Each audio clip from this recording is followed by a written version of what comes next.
વધુ એક મહત્વના સમાચાર જૈન સમાજના સાધુ સામે પાખંડના આરોપ સાથે ભારે રોષ વ્યાપ્યો છે। સાધુ સાગરચંદ્ર સાગર સામે જૈન સમાજમાં ભારે આક્રોશ છે। જૈન સાધ્વી સાથે બેભત્સ ફોટો વાયરલ થતા આ આક્રોશ જોવા મળ્યો। પાખંડીઓને લીધે સમાજ બદનામ થતું હોવાનું જૈન સમાજે જણાવ્યું છે। પથ્થરને ભગવાન બનાવી ચાંદી એકઠી કર્યાનો પણ આરોપ છે। ગુજરાત, મહારાષ્ટ્ર, મધ્યપ્રદેશના અગ્રણીની તીખી પ્રતિક્રિયા સામે આવી છે। સાધુ સાગરચંદ્ર અને સાધ્વીને સંસારમાં પરત મોકલવા માટે માંગ ઉઠી છે। દેશના દરેક સંઘમાં સાગરચંદ્રની નો એન્ટ્રીની પણ માંગ ઉઠી છે। સાધુ સાગરચંદ્ર પર ગંભીર આરોપ બાદ ચોમેરથી રોષ સામે આવી રહ્યો છે। ધર્મના નામે વેપાર એટલો બધો મોટો કરી નાખ્યો કે કદાચ આ કુંભકર્ણની નિંદ્રામાં સૂતેલો સમાજને હવે જાગવાની જરૂર છે।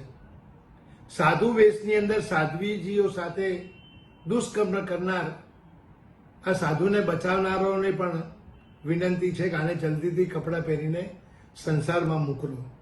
સાધુ વેશ પહેર્યા પછી પણ જો સંસારી ધંધા કરતો હોય તો એ સાધુ વેશને લાયક નથી।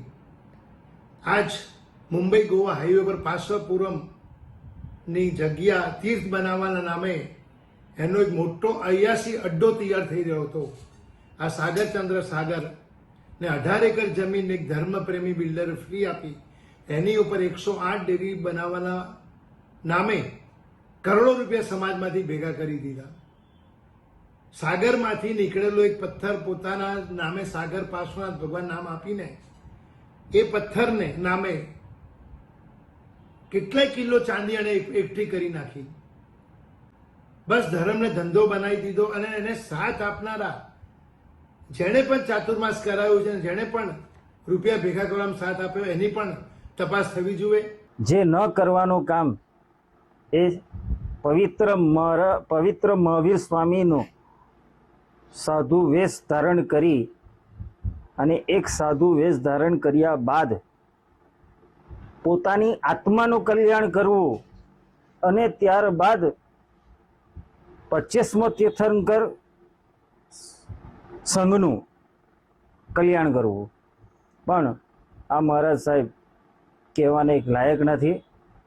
જેથી મારી તમામને બે હાથ જોડી વિનંતી કે આ સાગરચંદ મહારાજને તમામ સંઘમાં જાકારો મળે, એમને કોઈ પણ જાતની એન્ટ્રી આપવામાં નહીં આવે અને વહેલી તકે એમને સાધુ વેશ ઉતારી અને જે બીજા કપડાં પહેરાવવામાં આવે તેવી મારી વિનંતી।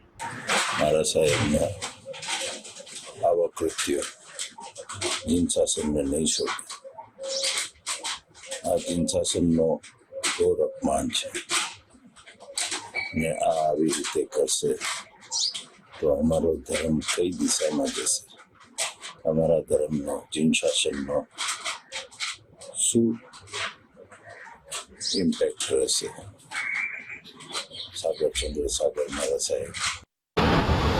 જૈન સાધુ સાધ્વીજી ભગવાન, જે સાધુ સાધ્વીજી ભગવાન પંચમહાવતનું પાલન ન કરતા હોય તેમને તરત જ બધા ભેગા થઈ સંસારમાં લાવી દેવાય, જેથી આપણો જૈન સમુદાય બદનામ ન થાય કે વગોવાય।